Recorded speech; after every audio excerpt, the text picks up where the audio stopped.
What's going on, folks? Sorry for the having to start that over again.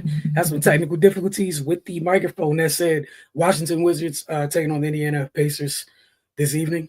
Um, the Pacers came out on top 115-103. Thanks to Pascal Siakam and Tyrese Halliburton leading the way, but they got some really big contributions from their bench.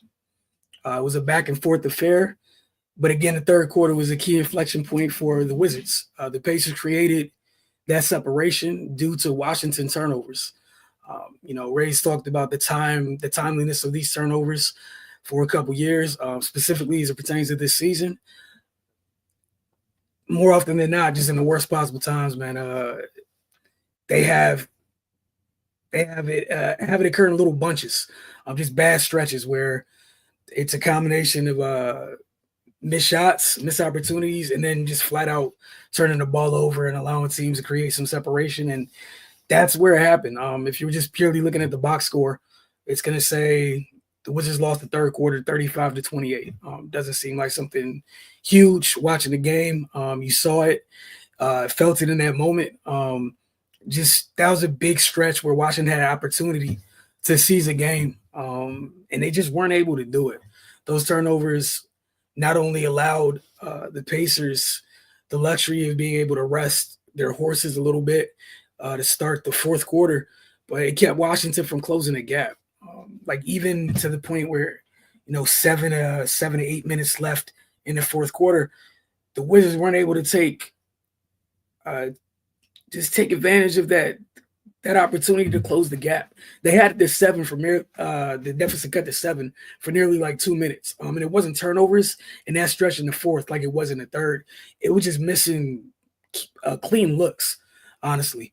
But going back to the Pacers, they got great minutes from that second group. Moses Brown, TJ McConnell, Obi Toppin. Moses Brown came off the bench early, scored, I think, eight of the Pacers' first 10 points. He came in, didn't waste any time, got straight to it, gave them a huge lift. Then TJ McConnell, I'm sure you guys seen on the screen a little bit, doing what it is that he does. 12 points, 3 rebounds, 3 assists. Obi Toppin chipped in with 11 points, 3 rebounds, and a block. Those 3 gave the Pacers an edge in what was a tight game. That's what allowed them to get out of this one with the W.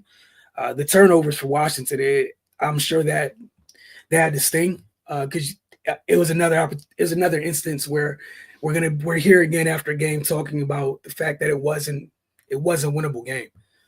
They had several opportunities to take control of it. We mentioned in the third quarter, we talked about that stretch in the fourth quarter. That first 3 or 4 minutes in the fourth quarter where they couldn't really. I think it was the first 3 minutes of the fourth quarter. They could have taken advantage of both Siakam and Halliburton being out for the Pacers. And a lot of that, some of that credit needs to be attributed to the Pacers, their depth for not allowing Washington to take advantage of that key stretch. As for Washington, you had Alexander Sarr getting his second career double-double. Really good line from him tonight, 17 points, 14 rebounds, 3 assists, a steal, and 2 blocks. I think I was most pleased with tonight. Obviously, defensively, the Pacers tried to get him on an island a couple times, and he did a great job just holding up in space. We know how much of a luxury that is. They're good defensive teams in the league, and while Washington is not a good defensive team at the moment, that's something as they grow and try to aspire to being a good defensive team. That's a hell of a piece to have, that your big can get in space and not be fooled, honestly. He got a space with Halliburton a couple times, and after several seconds of Halliburton trying to get by him, it just resulted in a swing. I thought that was huge for him. He only took 4 threes tonight. He did make one late, but I like the diet of shots a little bit more. He has a nice turnaround jumper. I think foul line down. It looks like it's something that's really comfortable for him, and he's been able to get that off several times through this early portion of the season. We're only 15 games in. We saw him putting the ball on the floor a little bit more, putting pressure on the defense. So it was good to see him have that type of game. Obviously, for Washington, you would have liked that to have happened and resulted in a W. because we know they're on the nasty slide right now. But just got to give them credit for having a good night. 11 to Bilal Koulibaly, 17 points came in the third quarter. Also a period in which, that period we talked about earlier, they just couldn't capitalize. But it was good to see him really assert himself in that quarter. A couple games once Kuz got back. I think a couple games ago we were talking about Bilal just needed to continue to be aggressive and assertive, regardless of who's in or out of the lineup. In this case tonight, no Jordan Poole for Washington, but it was really good to see Bilal have 11 in the third quarter and just the different ways in which he went about it.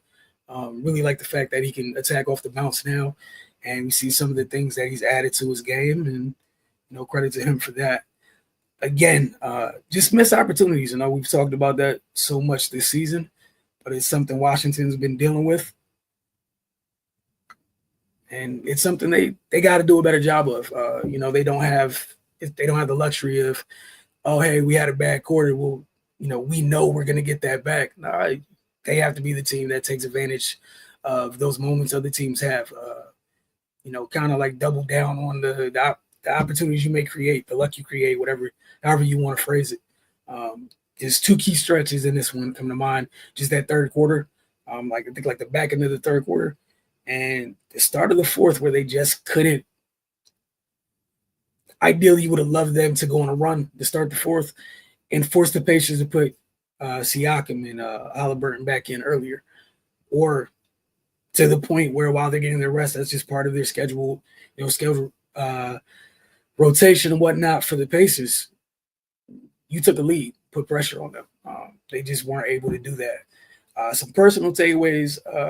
Malcolm Brogdon continuing to enjoy his impact since he's returned. Made his debut several games ago. I think he helps all, just every facet of this team, whether it's the young guys, the vets, his peers, or the guys in that middle group, where Kuz and Poole and whatnot are. Just think he brings a calm to them. Tonight, I'm sure he would have loved to shoot the ball better, but 15 points, 5 assists. We know what he brings on the defensive end, but definitely continue to enjoy his presence, the presence that he brings to this team. The youngsters, as always, it's something you got to keep an eye on, is what this year is about. Clearly for Washington, obviously want that the number, the W column, to continue to grow. But I like the contributions they got from all of the guys tonight. Obviously, everyone did in a different way. We mentioned Koulibaly's all-around game. We talked about Sarr's double-double already. Keyshawn George had a solid performance tonight. 15 points, 5 rebounds, 5 assists. While Bub Carrington didn't shoot the ball well, still contributed, found a way to make an impact in different areas on the floor. 4 rebounds, 2 steals, and a block. So it's not like his shot wasn't falling. Oh, well, I have nothing else to offer. That's not what it was. Corey Kispert had 15 off the bench for Washington. But, again, credit to the Pacers for what they did tonight, and really just that trio off their bench. Big difference in this one. I'll give you guys a second for anyone that did have comments, since I had to restart the feed. I think I missed out on some of those. Try to see if I can go and get any of those back. But I think off the top of my head, a couple of them were just talking about the wishing for improved, IQ in some situations for Washington. But they're young, going to go through a lot of different things. Again, Cardell Ray said many times what the season's about them growing. That's why the youngsters are getting the type of minutes they're getting. Obviously on the short term, you want to make sure you're as competitive as possible. Bigger picture, you want these guys to accelerate their growth. 31 minutes from Sarr. Koulibaly's in year 2, 38. Tonight, you got Keyshawn George stepping into the starting lineup. He's been in and out of the starting lineup, as has Buck Carrington. 29 minutes for Keyshawn tonight. And Carrington with 22. For Washington, they got to get off the slide. It's just that simple. Got a week coming up where they have several games. Even before we get to the holiday. On Tuesday, they're hosting the Bulls. Wednesday, they're hosting the Clippers.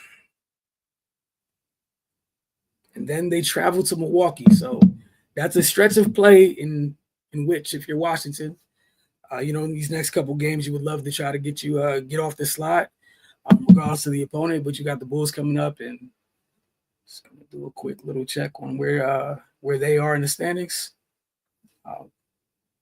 The little things, man, continuing just to haunt them in key moments in games. You got the Bulls who are 7-11. I think the Bulls have the same record as the Pistons. So we'll see what Washington's able to do. But so right now, that streak, that slide is now up to 11 games. We'll check back in with you guys Tuesday to see how they fare, see if they can get back into the opposite column, the W column on Tuesday night against the Bulls.